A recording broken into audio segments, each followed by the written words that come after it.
சிவபெருமானுடைய ஊர் எது? உத்தரகோசம். அங்க ஊர் பேர்லயே இருக்கே சுவாமி அம்பாள் ரகசியம். பாண்டி நாடே பழம்பதி.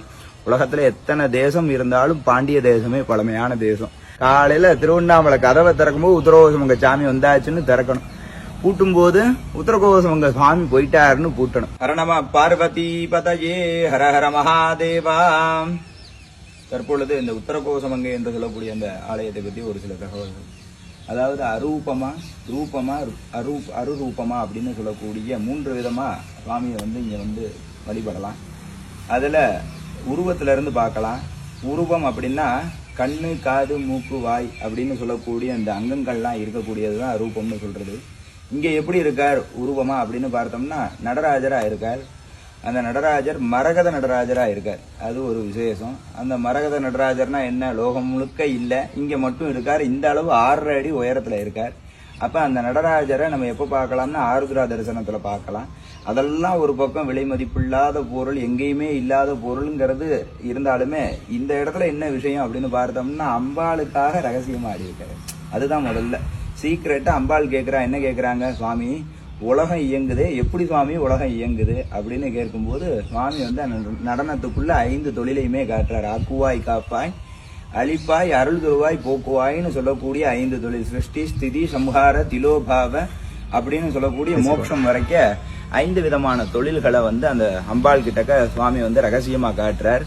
அப்ப அப்படி காட்டும் போது அம்பாள் அப்ப பதஞ்சலிங்கிற அந்த ரிஷி கேட்கிறார், சுவாமி இந்த மாதிரி நடனத்துக்குள்ள இவ்வளவு ரகசியம் இருக்கு அப்படிங்கறதே எங்களுக்கு தெரியல சுவாமி, அந்த நடனத்தை நாங்களும் பார்க்கணும் அப்படின்னு கேட்கும்போது சுவாமி சொல்றார், அப்ப தில்லைக்கு வாப்பா, உத்தரகோசமங்கை உமையவளுக்கு மட்டும்தான் ரகசியம், ஒருத்தர் மட்டும்தான் இங்க அப்படின்னு சொல்லி தில்லைக்கு வர சொன்னதுக்கு அப்புறம் எல்லா ரிஷிகள் முனிவர்கள் எல்லாருக்கும் முன்னாடி அம்பலத்துல ஆடுறார்.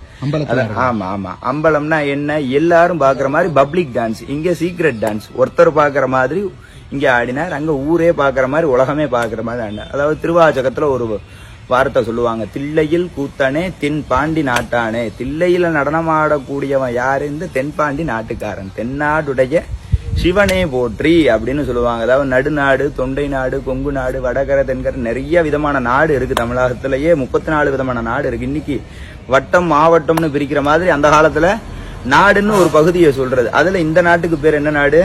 தென்னாடுன்னு பேரு. சிவபெருமானுடைய ஊர் எது? உத்தரகோசம். அங்க ஊர் பேர்லயே இருக்கே சுவாமி அம்பாள் ரகசியம். உத்தர சுவாமி, மங்கை அம்பாள், கோஷ ரகசியம். அப்போ ஊர் பேர்லயே யார் யார் இருக்கா?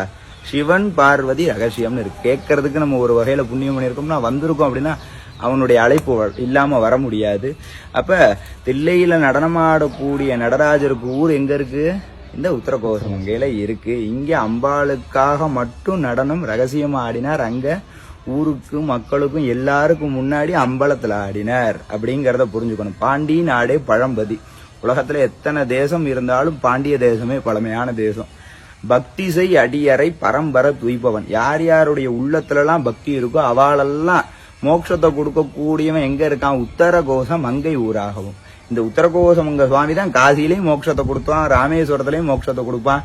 எந்தெந்த ஊர்ல எந்தெந்த சிவாலயத்துல சுவாமி அனுகிரகம் பண்றாரோ அந்த அனுகிரகம் ஃபுல்லா இங்க இருந்து தான் வருது. ஒரே ஒரு ஊருக்கு ஒரே ஒரு டிரான்ஸ்பார்ம், ஊருக்கெல்லாம் கரண்ட். அந்த மாதிரி சுவாமி இங்க இருக்கார். அதுக்கு அடுத்த வரியே என்ன சொல்றா? ஆதிமூர்த்தியருக்கு அருள் புரிந்த அருள். ஆதிமூர்த்தினா காசி விஸ்வநாதர், ராமேஸ்வர ராமநாதர், மதுரை சொக்கநாதர், தியாகேசர், சிதம்பரேஸ்வரர், அண்ணாமலையார், இவங்கெல்லாம் யாரு அப்படின்னா இவங்கெல்லாம் ஆதிமூர்த்தின்னு பேர். இவாளுக்கு அனுகிரகம் பண்ணக்கூடிய சக்தி இங்க இருக்கார். அது அருரூபமா இருக்கார். முதல்ல உருவத்துக்கு பார்த்தோம், அருரூபமா மங்களநாதரா இருக்கார். இந்த இடத்துல கார்த்தால திருவனந்தலுக்கு சுவாமி இந்த இடத்துல எழுந்து அவருடைய ஆற்றல் உலகம் முழுக்க பரவுது. மறுபடியும் ராத்திரி எங்க வந்துடுறார்? உத்தரகோசமங்கிக்கே வந்துடுறார். காலையில திருவண்ணாமலை கதவை திறக்கும்போது உத்தரகோசமங்க சாமி வந்தாச்சுன்னு திறக்கணும். பூட்டும் போது உத்தரகோசமங்க சுவாமி போயிட்டாருன்னு பூட்டணும். ஒவ்வொரு ஊரையும் பார்த்தோம்னா அண்ணாமலையார்னா அந்த ஊர்ல ரொம்ப பிரம்மாண்டமா இருக்கும். தியாகேசர்னா திருவாரூர்ல பெரியவர். சிதம்பரத்துல போனா அம்பலவாணன் ரொம்ப பெரியவர். ராமேஸ்வரத்துக்கு போனா ராமநாதன் ரொம்ப பெரியவர். காசிக்கு போயிட்டா காசி அதை விட பெரியவர். மதுரைக்கு போனா சொக்கநாதர் மீனாட்சி தான். ஆனா இவ எல்லாரும் உள்ளுக்குள்ள யாருக்குள்ள அடக்கம் அப்படின்னா இந்த மங்களநாதருக்குள்ள அடக்கம். அப்பேற்பட்ட உத்தரகோசம் அங்கே அருரூபமா இருக்க. அரூபமா எப்படி இருக்காரு அப்படின்னா, இருக்கக்கூடிய உலகத்துல இருக்கக்கூடிய ஜீவராசி எல்லா ஜீவராசியுமே ஒரு தொடர்பு என்ன அப்படின்னு பார்த்தோம்னா, அந்த இதய துடிப்பு மட்டும்தான் தொடர்பு. மரத்துக்குள்ளேயும் செடிக்குள்ளேயும் பறவைக்குள்ளேயும் விலங்குக்குள்ளேயும் மனிதனுக்குள்ளேயும் இருக்கிற ஒரே தொடர்பு என்ன அப்படின்னு பார்த்தோம்னா துடிப்பு, உயிர் மட்டும்தான். ஏன்னா நமக்கு இருக்கிற ரேகை நமக்கு மட்டும்தான். 800 கோடி பேர் இருந்தாலும் ஒவ்வொருத்தவாளுக்கும் ஒவ்வொரு ரேகையே மாறுது அப்படின்னா, அப்ப ஒவ்வொருத்தவாளை வேற்றுமைப்படுத்தினதும் இறைவன் தான். அத்தனை பேருக்குள்ளேயும் ஒரு ஒற்றுமையை உண்டு பண்ணதும் இறைவன் தான். அப்ப என்ன ஒற்றுமையை உண்டு பண்ணியிருக்காரு எல்லா ஜீவாத்மாக்குள்ளேயும் அப்படின்னு பார்த்தோம்னா, எல்லாத்துக்குள்ளேயுமே ஜீவன் ஒண்ணு இருக்கு. அந்த ஜீவனுக்குள்ள என்ன இருக்கு, அதுக்கு ஆதாரமா துடிப்பு இருக்கு. அந்த துடிப்புக்கு யார் யார் இருக்கான்னா, சிவனும் பார்வதியும் இருக்கா. இங்க இருக்கக்கூடிய உத்தரன்னு சொல்லக்கூடிய சிவபெருமானும், மங்கையர்னு சொல்லக்கூடிய பார்வதி கோஷம்னா ரகசியமா இருக்காங்க. நமக்கே தெரியாம நமக்குள்ள யார் யார் இருக்கா அப்படின்னா அந்த சிவனும் பார்வதியும் இருக்கா. அப்பேற்பட்ட மகத்துவமான ஊர். அதாவது அரூபத்திலையும் ரொம்ப உயர்ந்த கடை நிலையில இருக்கார், அருரூபத்திலையும் கடை நிலையில இருக்கார், ரூபத்திலையும் உலகத்திலேயே இல்லாத ஒரு விக்கிரகமா கடை நிலையில இருக்கார். அதனால ஒரு சிவாலயம்னா ராஜகோபுரம்னு ஒண்ணு இருக்கும். அந்த ராஜகோபுரத்துக்கிட்ட ஒரு மகா கணபதி இருப்பார். அவர்கிட்ட அழகா பிள்ளையார் கொட்டின்ட்டு மக்கள்லாம் என்ன பண்ணணும் அப்படின்னா, அந்த இடத்துல பேச்சை விட்டுறணும். பிள்ளையார் கொட்டின்ட்டு அந்த இடத்துல பேச்சை விட்டுறணும். அப்படியே உள்ள வந்தோம்னா 5 நில கோபுரம் இருக்கும். அதற்கு அடுத்தது ஒரு கொடிமரம் இருக்கும். முன்னாடி ஒரு பெரிய நந்தி இருப்பார். பக்கத்திலேயே ஒரு பிள்ளையார் இருப்பார். அவர்கிட்ட பிள்ளையார் கொட்டின்ட்டு நம்மளுடைய படிப்பு அறிவெல்லாம் அவர்கிட்ட விட்டுறணும். விட்டுட்டு பின்னாடி திரும்பினோம்னா நந்தீஸ்வரர் இருப்பார். அவர்கிட்ட குரு நமஸ்காரம் பண்ணிட்டு என்ன சொல்லணும், சுவாமியை பார்க்க வந்திருக்கேன்னு தான் சொல்லணும், கண்டதான் சொல்லப்படாது. அவர்கிட்ட சொல்லிட்டு அப்படியே வந்தோம்னா துவாரபாலகர் பக்கத்துல ஒரு பிள்ளையார் இருப்பார். பிள்ளையார் கொட்டிண்டு பிராணாயாமம் பண்ணிட்டு அலைபாயற மனசெல்லாம் அவர்கிட்ட விட்டுறணும். அப்படியே விட்டுட்டு வந்தோம்னா உள்ளுக்குள்ள சுவாமி சன்னதிக்கு முன்னாடி ஒரு பிள்ளையார் இருப்பார். அவர்கிட்ட பிள்ளையார் கொட்டிட்டு இந்த உடம்பையே விட்டுறணும். ஒவ்வொரு இடத்துலயும் ஒன்னொன்னு விட்டாச்சு. மிஞ்சறது என்னன்னா ஜீவாத்மான்னு பேரு, அவருக்கு பேரு பரமாத்மான்னு பேர். ரெண்டும் பேசி பழகணும். ஏன், ஒரு நாள் இந்த உடம்பை விட்டு இந்த ஜீவாத்மா பிரிஞ்சிடும் சுவாமி, மறுபடியும் உடம்பையே என் ஆன்மா தேடப்படாது.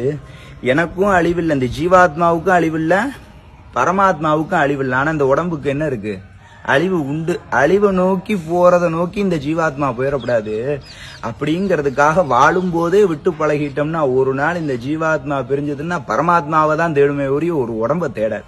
அதனால ஒரு சிவாலயம்னா இதெல்லாம் விட்டுட்டு தான் போகணும். எல்லாத்தையும் விட்டுடணும்.